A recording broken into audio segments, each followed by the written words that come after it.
Hi, good afternoon. We are going to present Norcod Bike case, and our team is conformed by Jose Jesus Rios, Julio Cesar Ortiz Carmona, and me, Carlos Toledo. Well, case description. Basically, Norcod is a company that produces 4 different types of bikes, and they had a meeting on December of 2017 to discuss the planned production of the next year.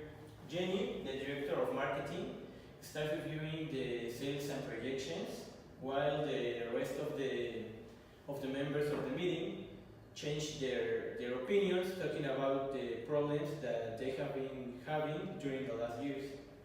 The main issue is that they lost a lot of potential in sales. Why?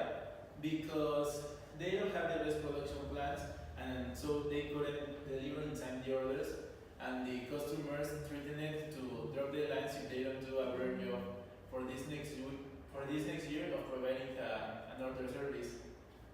Another important issue is inventory, because they have a limited space for only 4,500 bicycles. So if they exceed this limit, it will be necessary to contract a public warehouse where the cost will increase. Here we have the data, and the only data that we calculate were the work labor and the overtime, and here is how we calculate. The rest of the data the case gives to us. In the first table we have the different costs about work labor, hiring a person, firing a person, overtime, inventory 2, and second shift, that this part we are going to explain later.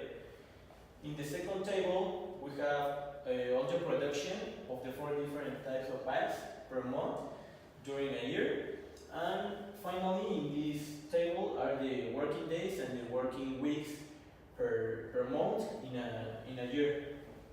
We add all the different type of bikes to make the production plans. We make 3 different production plans, trying to find the one that best organizes the production and also the one with the lowest cost. So first we calculate the root and net requirements. This by adding the 4 different types of bikes. Then the production rate that we calculated by multiplying the number of workers by the working days of each month by the working hours of each day, that are 8 hours. Then for the beginning we had 40 workers to complete the first shift. This to start the production with the maximum capacity.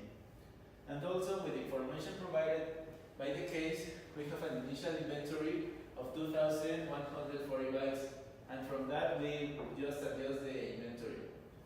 But here in these four months, the requirements increased a lot, so it was necessary to hire another 50 workers to increase the production. But even that, the production wasn't enough, and we have to contract overtime for 2 months. And then in the last months, the production low, so it was necessary to fire 40 workers, because if not, there was a lot of inventory, and that would cost a lot for the company. So we take the decision to fire 40 workers. Then we got the sum for each column, for the work labor, for the second shift, for the inventory, for the overtime, and for the indirect labor. And we multiply it for the cost of each variable. We have here the cost for the normal work, for hire, fire, overtime, inventory, and this is the second inventory, because the company have space for only 4,500 bicycles. So when the inventory increase this limit, it is necessary to contract an extra warehouse that has an elevated cost, and this is a cost for the second shift. So we make the sum, we multiply it by each cost, and this is the final result. Well, here in the plan 2, The first 4 columns are the same as the first plan, but here we start hiring 60 new workers, where 40 are for the first shift and 20 for the second shift. The objective of this is to reduce costs, and we start a second shift since January. We didn't fire a person, and here in the part of the second shift, this number we calculated by multiplying the working days, 20, by 20 workers that have the second shift, by 8 hours worked by day, divided by 10, that are the hours that a bike is produced.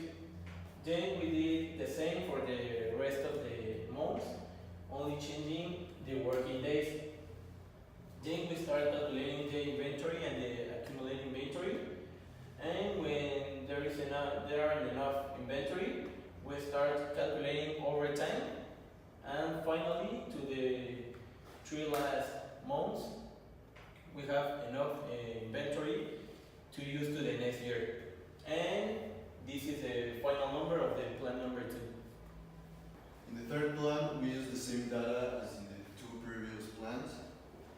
But in this one, what we're trying to do is to reduce the overtime because its cost is very high compared to the regular labor time. So first, we start by hiring 60 new workers to start the second shift since the beginning of our production plan. As we can see, the inventory started to increase and decrease depending of our production rate and our demand. Once our inventory ran out, we had to use overtime and we had to hire 20 new workers. Then we had to fire 40 people because our production rate was very high. And at the end we had remaining inventory that we can use in the next year. And we tried not to have many, but we have still a little bit. The main problem we found with this process was that the labor hours per week were different in each week. Nevertheless, we could come up with 3 different plans, and as we can see in this graph, the one with the lower cost is the second one.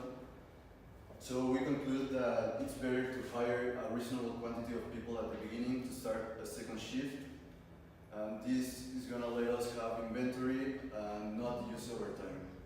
And that's the objective of this production plan. And that's why we recommend to use plan number 2 instead of the actual plan. It has a total cost of $6,600,000. Well, that's everything. Thank you for your attention.